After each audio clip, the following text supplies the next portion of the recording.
बहुत मिलनसार हैं, समस्याओं को हल करने में महारत है। मुख्यमंत्री के काफ़ी करीबी और बोलने, सुनने, समझने में बेहद सरल है। उनके परिवार के सदस्य या उनके पहचान वाले वो काफ़ी मुखर और आक्रामक हो गए हैं। धर्म संसद में जा करके इन्होंने मंच में जा करके विरोध किया था, अपने आप को अलग कर लिया था कि कहीं दूसरी जगह से तैयारी और कहीं दूसरी जगह से चुनाव लड़वाना, कि बृजमोहन को अपने सामने हमेशा कमज़ोर कैंडिडेट मिलेगा।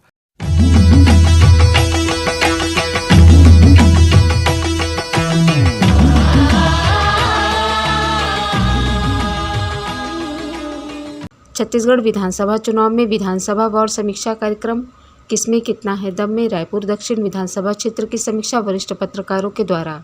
नमस्कार दर्शकों, आप देख रहे हैं पूरब टाइम्स न्यूज़। हमारे खास कार्यक्रम किसमें कितना है दम की चुनावी समीक्षा में एक बार फिर आपका स्वागत है। आज हम बात करने जा रहे हैं छत्तीसगढ़ की हाई प्रोफाइल सीट रायपुर दक्षिण की, जहां से बृजमोहन अग्रवाल लगातार 7 बार विधायक रह चुके हैं, बीजेपी के प्रत्याशी हैं, और कांग्रेस के प्रत्याशी के रूप में महंत राम सुंदर दास, जो कि जांजगीर चांपा से 2 बार विधायक रह चुके हैं। दोनों अभी चुनावी मैदान में आमने सामने हैं। आज इनके बारे में हम जानने की कोशिश करेंगे किस प्रकार से चुनावी समीकरण वहाँ पर बन रहा है। सर बताएंगे, दोनों प्रत्याशी हैं और दोनों कई बार विधायक भी पहले रह चुके हैं, किस प्रकार से देखते हैं? देखिए, दोनों प्रत्याशी जो हैं वो उनका बहुत ही बड़ा विशाल व्यक्तित्व है, दोनों बेहद अनुभवी हैं। बृजमोहन अग्रवाल तो मध्य प्रदेश के समय से सन 1990 से लगातार 7 बार चुनाव लड़े हैं और 7 बार जीते हैं। परिसीमन के बाद रायपुर जहां 2 विधानसभा में बटा था वो 4 में बट गया। परिसीमन के बाद भी 3 बार बृजमोहन अग्रवाल ने सफलता हासिल की। सबसे बड़ी बात है उनके साथ, पॉजिटिव बात ये है कि बहुत मिलनसार हैं और जनता के बीच जाते रहते हैं, लोगों से मिलते रहते हैं, समस्याओं को हल करने में महारत है। और उससे भी ज़्यादा महारत जो है उनकी चुनाव को मैनेजमेंट करने की है।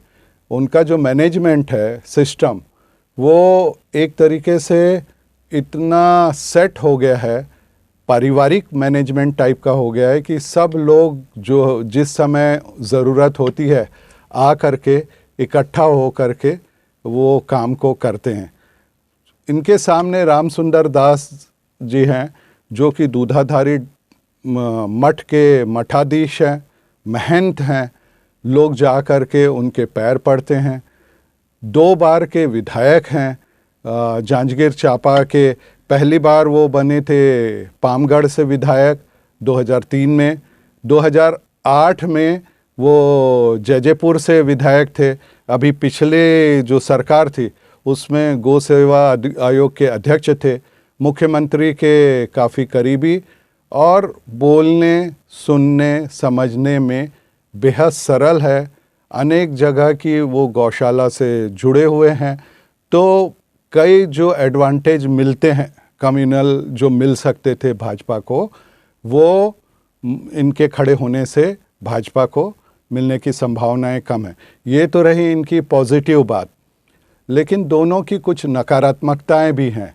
जैसे बृजमोहन अग्रवाल की नकारात्मकता ये हो गई है कि लगातार चुनाव जीतते रहने से उनके परिवार के सदस्य या उनके पहचान वाले वो काफ़ी मुखर और आक्रामक हो गए हैं।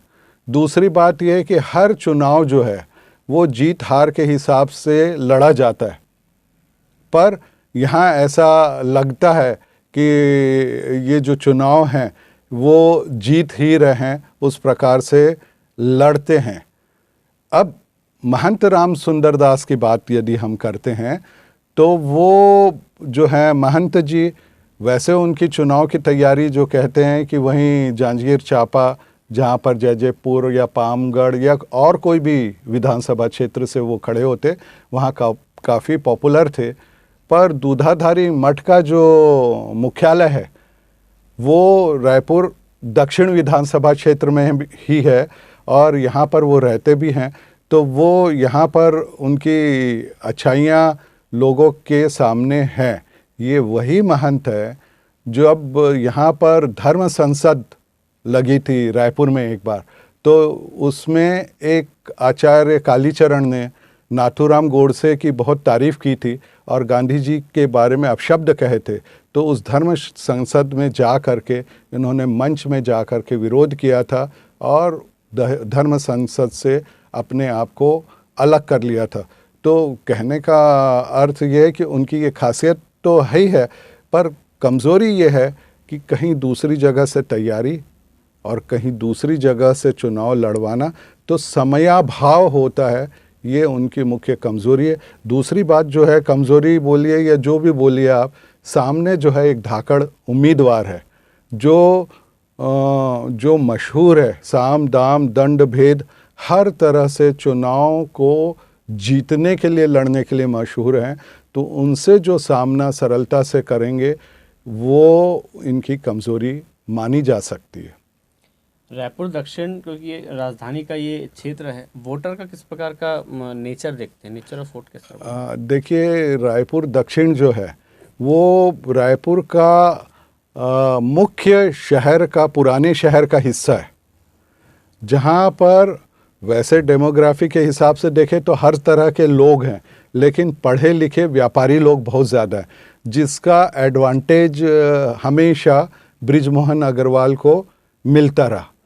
यदि अपन देखेंगे तो वैसे तो एक अद्भुत बात ये रही कि बृजमोहन अग्रवाल एक कैंडिडेट जो थे वो भाजपा से लगातार 7 बार जीते, ये 8वीं बार उनका चुनाव है, लेकिन 7 बार दूसरे नंबर पर कांग्रेस आई और 7 बार अलग अलग कैंडिडेट उम्मीदवार खड़ा किया, कोई भी उम्मीदवार रिपीट नहीं हुआ है। ये 8वीं बार भी जो है उम्मीदवार बदल करके खड़ा हुआ है। तो एक एडवांटेज ये मिलता है कि विधायक का जो के सामने, उनके सामने जो फेस आता है वो बदल जाता है। तो ये हमेशा कहा जाता है, एक कहावत जैसी हो गई है रायपुर दक्षिण में, कि बृजमोहन को अपने सामने हमेशा कमज़ोर कैंडिडेट मिलेगा। अब डेमोग्राफी की बात अपन कर रहे थे, तो यहाँ पर ऐसा है कि मिक्स है, धर्म के बारे में भी ज़्यादा बात नहीं होती है, जाति के बारे में भी बात नहीं होती है, कामों के बारे में बात होती है, लेकिन मिक्स है।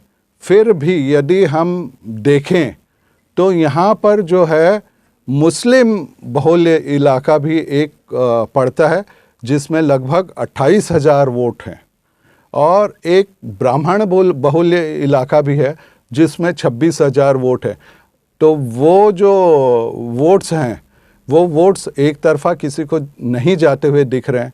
दूसरी बात जो है वो देखने में आई है यहाँ पर कि बृजमोहन अग्रवाल जो चुनाव जीत रहे थे वो हमेशा लगभग 60% से ज़्यादा वोट पाते थे, और सामने चाहे योगेश तिवारी रहे हों 2008 में, चाहे किरणमयी नायक हो 2013 में, इन लोगों को उन्होंने करारी शिकस्त दी।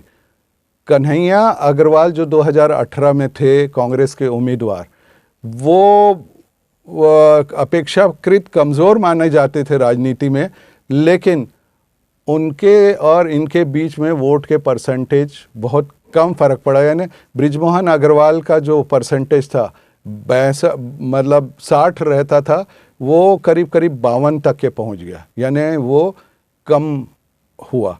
और कांग्रेस का परसेंटेज जो 34-33 के करीब रहता था वो 40 से ऊपर पहुंच गया।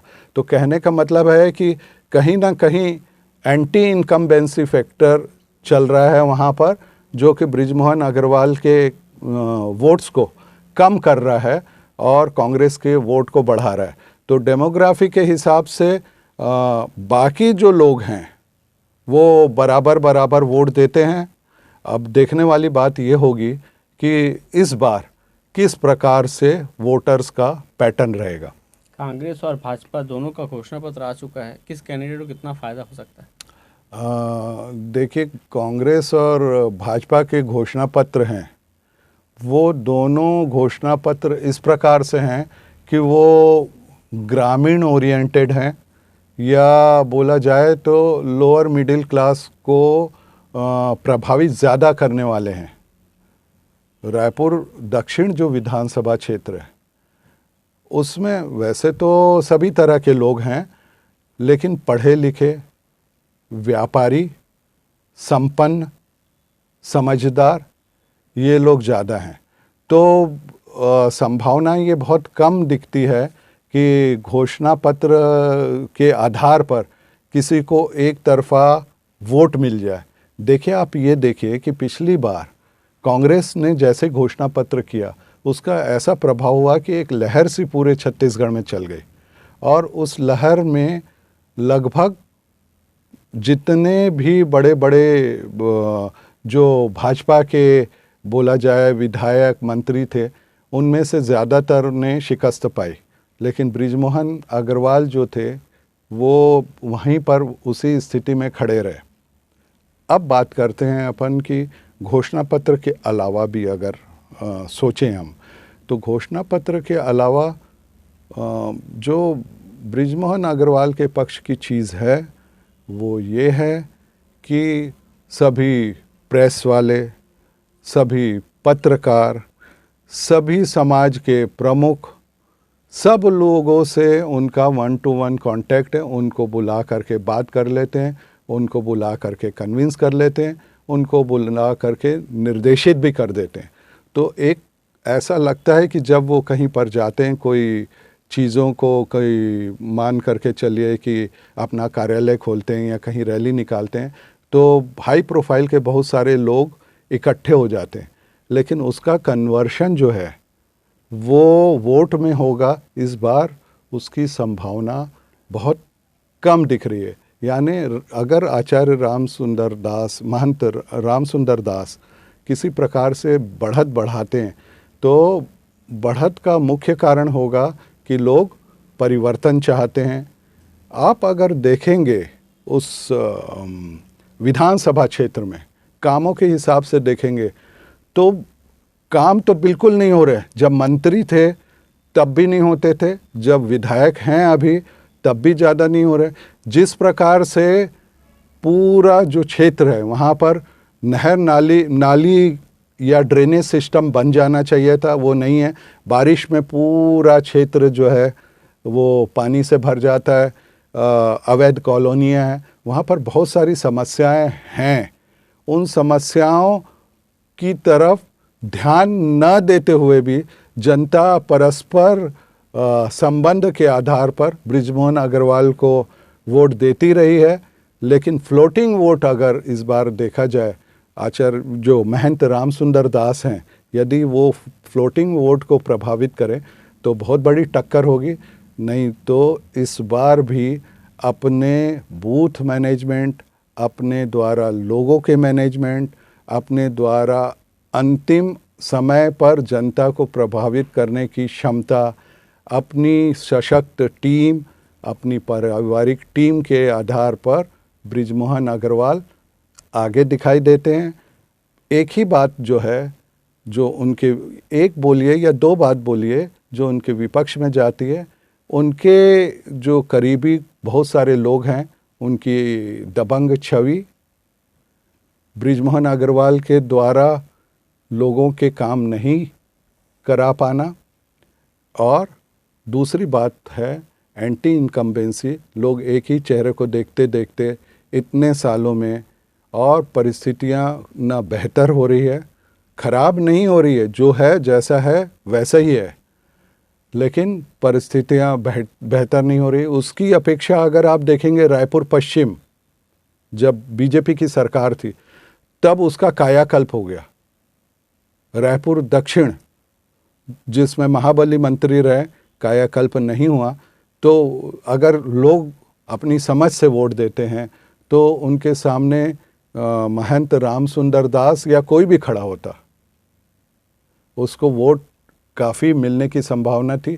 और जो ट्रेंडिंग ग्राफ है, अभी भी 50% से ज़्यादा बृजमोहन अग्रवाल को वोट मिले थे, पर 60 से 50 पहुंचा है, 65 से 60, 60 से 50, 50 से यदि कम होता और कांग्रेस का धीरे धीरे बढ़ा है, 40 से ऊपर पहुंच गया, तो टक्कर बहुत ज़बरदस्त होगी।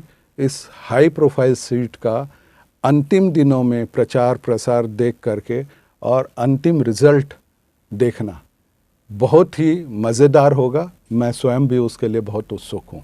हमारे सवालों के जवाब देने के लिए बहुत बहुत धन्यवाद सर। जी, तो आज हमने समीक्षा करने की कोशिश की रायपुर दक्षिण की। आने वाले समय में और भी विधानसभा क्षेत्रों से में आप समीक्षा करते रहेंगे। बने रहिए पूरे टाइम न्यूज़ के साथ। धन्यवाद।